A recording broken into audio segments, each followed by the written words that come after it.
Assalamualaikum warahmatullahi wabarakatuh. Selamat pagi, Bapak Ibu. Terima kasih untuk waktu dan kesempatan yang telah diberikan kepada saya untuk dapat mempresentasikan proposal tesis berjudul Analisis Pengaruh Profil Risiko Investor, Corporate Governance, dan Advertising Disclosures terhadap pengambilan keputusan investasi reksadana. Kita masuk ke bab 1, yaitu pendahuluan. Yang pertama adalah latar belakang masalah. Alasan saya mengambil judul ini sebagai judul tesis saya adalah karena berkaitan erat dengan perusahaan tempat saya bekerja sekarang, yaitu di PT PAL Indonesia Persero. PT PAL Indonesia merupakan salah satu perusahaan BUMN yang bergerak di bidang industri pertahanan, di mana mendapatkan mandat dari pemerintah sebagai lead integrator kapal kombatan TNI AL maupun kapal-kapal milik Kementerian Pertahanan RI.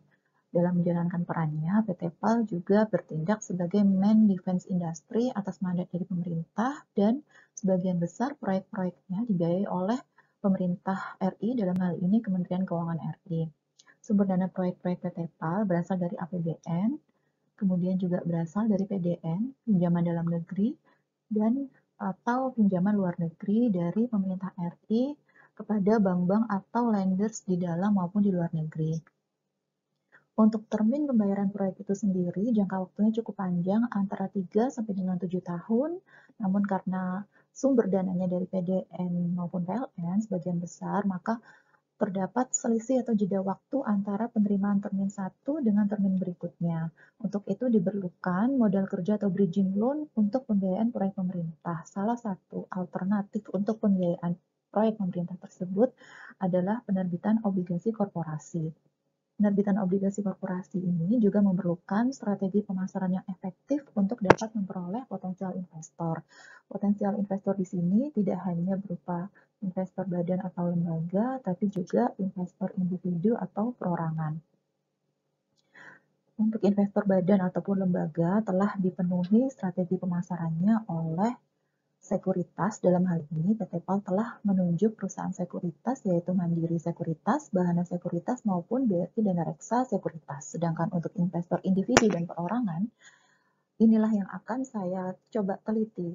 Faktor-faktor apa saja yang mempengaruhi pengambilan keputusan pembelian reksadana berbasis obligasi korporasi dengan segmentasi nasabah-nasabah perbankan. Dalam hal ini saya mengambil sampel di Bank Mandiri, kemudian juga dari level top manajemen di PT PAL Indonesia Persero. Latar belakang masalah dari MTN, obligasi ataupun surat utang yang akan diterbitkan oleh PT PAL itu sendiri juga dilatar belakangi oleh beberapa literatur yang saya kumpulkan, yaitu mengenai key success factors penerbitan obligasi korporasi. Di sini ada 4 faktor utama yang menyebabkan keberhasilan atau kegagalan suatu surat utang diterbitkan oleh suatu perusahaan, yaitu investment story, offering structure, timing, dan kemudian yang terpenting juga adalah marketing program untuk menjangkau calon investor utama dan investor targeting yang terfokus sampai dengan profit diterima di rekening PT PAL Indonesia sebagai calon emiten. Perumusan masalah dalam penelitian ini terbagi menjadi 4, yaitu yang pertama, apakah profil risiko investor berpengaruh terhadap intensi investasi reksadana. Kemudian yang kedua, apakah corporate governance berpengaruh terhadap intensi investasi reksadana? Yang ketiga, apakah advertising disclosures berpengaruh terhadap intensi investasi reksadana? Dan apakah intensi investasi berpengaruh terhadap pengambilan keputusan investasi reksadana?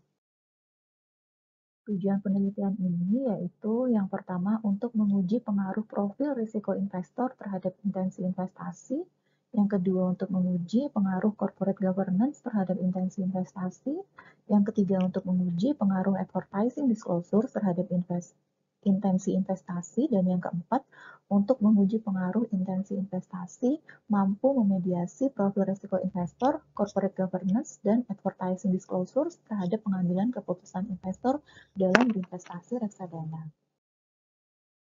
Manfaat penelitian ini adalah bagi perusahaan BUMN di Indonesia, bagi investor, dan bagi Bank Mandiri. Kenapa kami pilih Bank Mandiri di sini? Karena kami telah menunjuk Mandiri Sekuritas sebagai leader untuk underwriter yang akan melakukan strategi pemasaran penerbitan obligasi PT PAL Indonesia.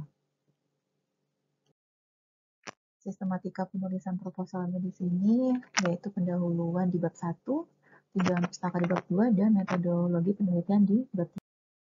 Kita masuk ke bab 2 yaitu tinjauan pustaka. Di sini saya telah mengumpulkan beberapa penelitian terdahulu dan membandingkan antara penelitian terdahulu tersebut dengan penelitian yang akan saya lakukan. Yang pertama adalah penelitian yang berjudul Impact of Personality on Risk Tolerance and Investment Decision, a Study on Potential Investors of Kazakhstan. Di sini variabel bebas yang diteliti adalah ciri-ciri kepribadian investor dengan variabel terikat yaitu intensi investasi dan variabel moderasinya yaitu toleransi risiko keuangan investor. Persamaan di penelitian ini dengan penelitian saya adalah menguji hubungan dan pengaruh terbesar antara profil risiko investor dengan keputusan investasi. Untuk perbedaannya terletak pada objek penelitian dan pada variabel moderasi. Di penelitian terdahulu ini, variabel moderasi yang digunakan adalah toleransi risiko keuangan investor. Sedangkan untuk penelitian yang akan saya lakukan, variabel moderasinya adalah intensi investasi terhadap variabel terikat yaitu pengambilan keputusan investasi. Untuk penelitian terdahulu yang kedua berjudul Determinants of Investment Behavior of Investors Towards Mutual Funds. Variabel bebas di dalam penelitian ini yaitu kriteria investasi, persepsi return, persepsi risiko, dan persepsi reksadana dengan variabel terikat yaitu pengambilan keputusan investasi reksadana. Hasil dari penelitian ini yaitu model regresi menemukan bahwa karakteristik investasi, kesadaran, dan persepsi terhadap reksadana mempengaruhi perilaku investor dalam mengambil keputusan investasi reksadana. Persamaan dengan penelitian yang saya lakukan adalah sama-sama menguji pengaruh persepsi risiko terhadap perilaku investor dalam pengambilan keputusan investasi reksadana. Sedangkan perbedaannya di sini variabel bebas yang diteliti pada penelitian ini adalah kriteria investasi, persepsi return, dan persepsi reksadana. Sedangkan penelitian yang akan saya lakukan nanti menguji variabel lainnya yaitu corporate governance dan advertising disclosures terhadap intensi investasi dan pengambilan keputusan investasi reksadana. Untuk penelitian terdahulu yang ketiga berjudul Investment Behavior in Mutual Funds, Is it a Knowledge-Based Decision? Variabel bebasnya diteliti adalah ukuran reksadana, risiko reksadana, input modal di kategori reksadana, dan peringkat reksadana. Variabel terikatnya di sini adalah pengambilan keputusan investasi reksadana. Hasil dari penelitian ini yang terkait dengan risiko reksadana adalah menunjukkan bahwa risiko reksadana mempengaruhi perilaku investasi, namun juga dipengaruhi oleh kondisi makroekonomi dalam hal krisis ekonomi.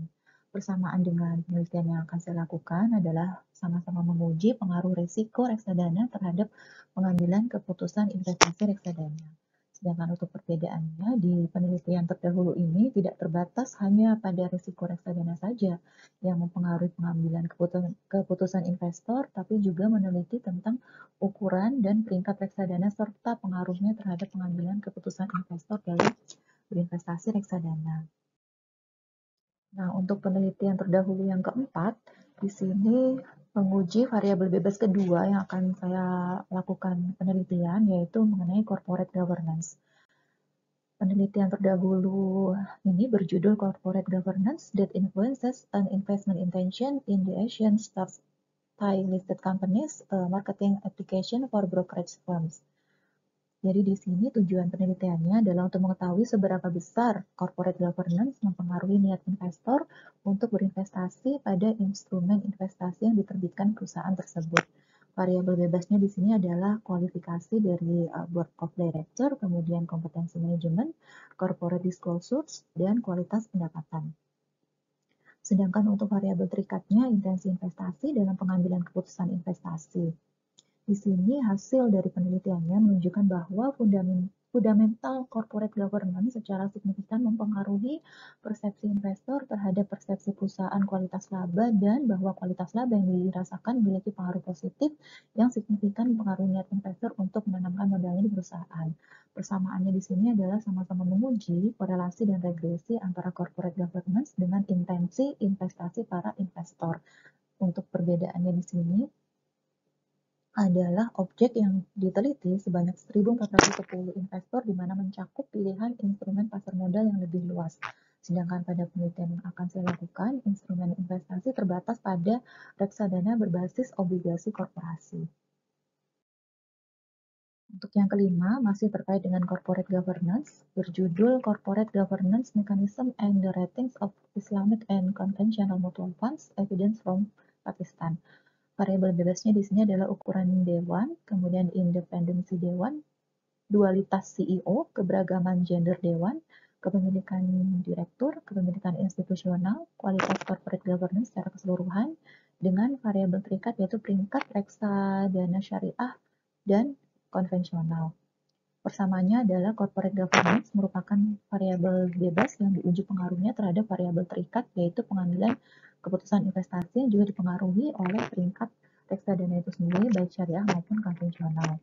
Perbedaannya di penelitian terdahulu ini menguji pengaruh corporate governance yang terbatas pada peringkat reksadana syariah dan konvensional.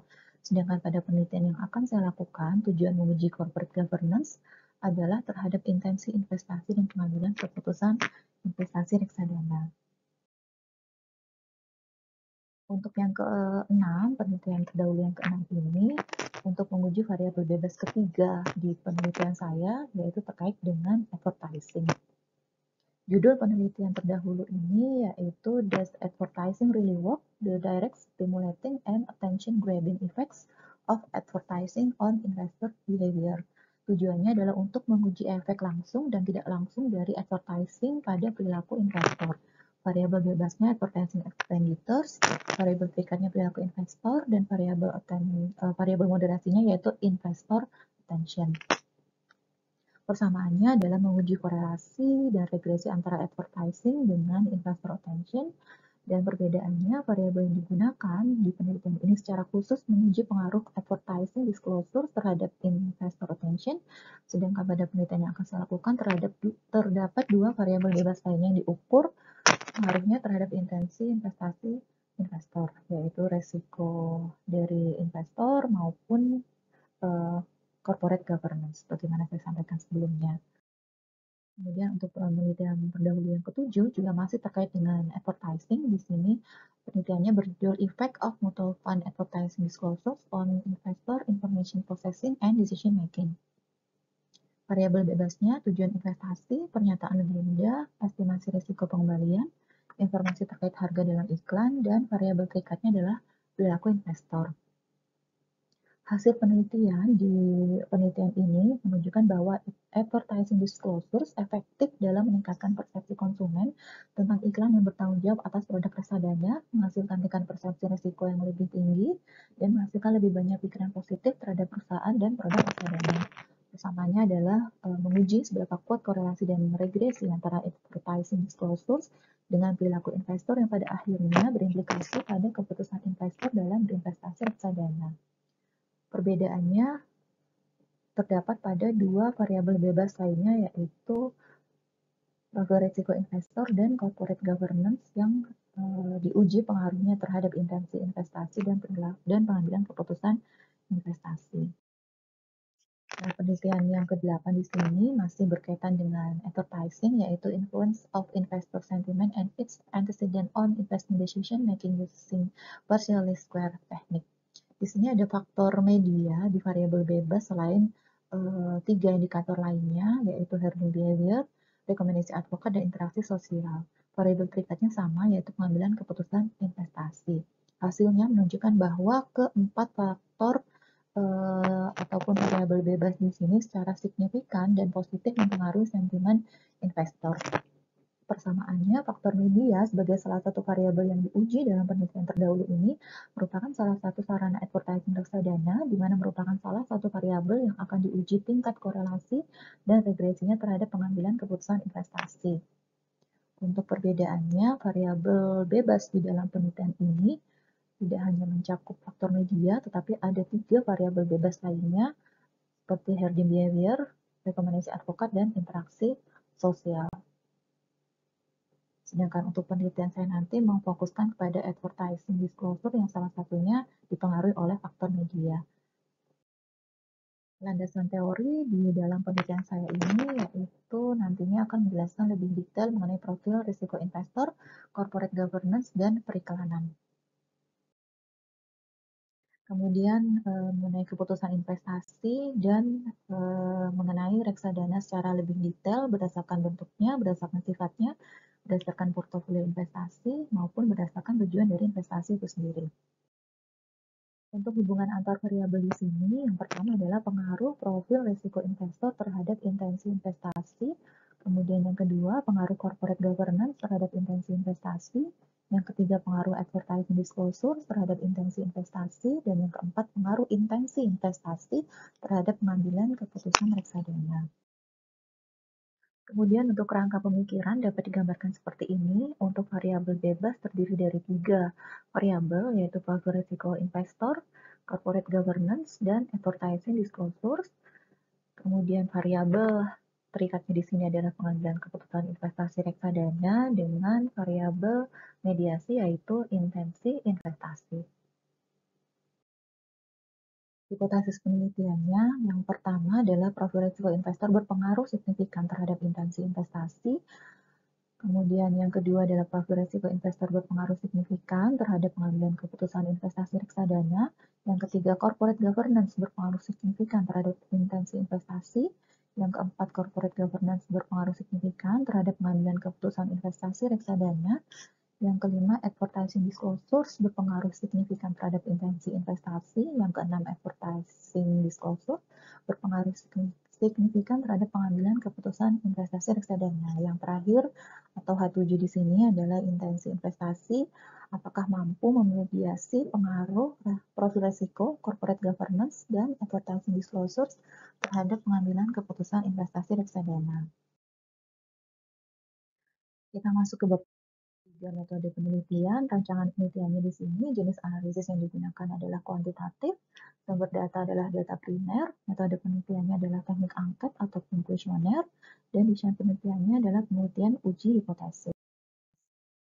Ruang lingkup penelitiannya, di sini permasalahan yang akan diteliti adalah profil risiko investor, corporate governance, dan advertising disclosure yang merupakan faktor-faktor yang mempengaruhi pengambilan keputusan investasi reksadana dengan intensi investasi sebagai variabel mediasi.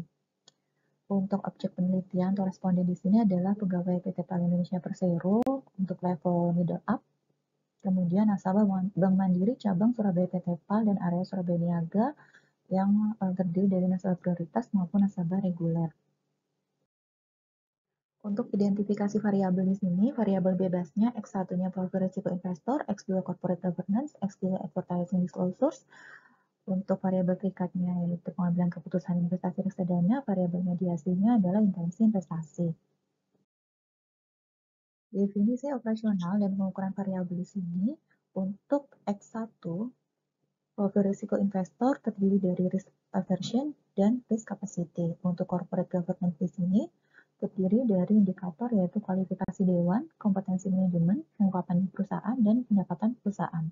Untuk advertising disclosures, di sini indikatornya terdiri dari instrumen investasi, rating korporasi, jaminan investasi, dan tingkat return. Variabel mediasi di sini terdiri dari profil risiko investor, corporate governance, dan advertising disclosures yang dapat memperkuat pengambilan keputusan investasi reksadana.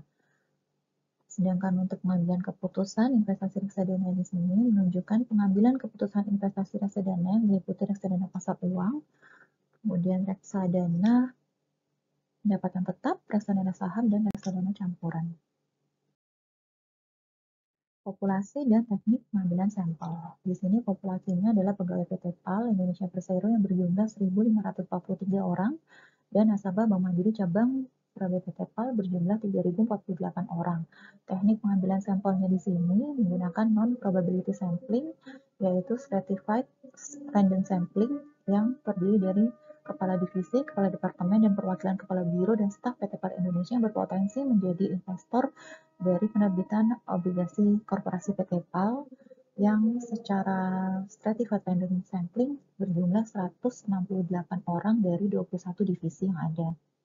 Untuk sampel random sampling di sini adalah nasabah prioritas dan nasabah reguler Bank Mandiri cabang Surabaya PT PAL dan area Surabaya Niaga berjumlah 50 orang.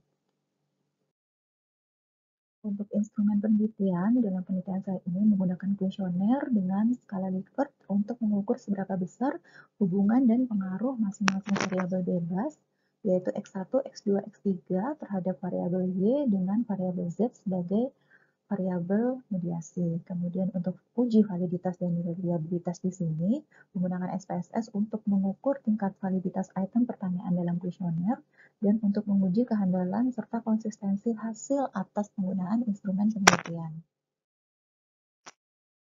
Data yang digunakan di sini, sebagaimana tadi saya sampaikan, yaitu respondennya adalah pegawai PT PAL Indonesia dengan level middle up sebanyak 158 orang, kemudian nasabah Bank Mandiri cabang Surabaya PT PAL dan area Surabaya Niaga baik itu prioritas dan reguler berjumlah sampel sebanyak 50 orang dan totalnya 218 orang. Metode pengumpulan datanya yaitu penyebaran kuesioner tertutup, dengan teknik analisis data yaitu analisis regresi berganda dan path analysis yang digunakan untuk menguji pengaruh langsung variabel bebas terhadap variabel terikat dan pengaruh tidak langsung yang diberikan oleh variabel bebas melalui variabel mediasi ataupun intervening terhadap variabel terikat.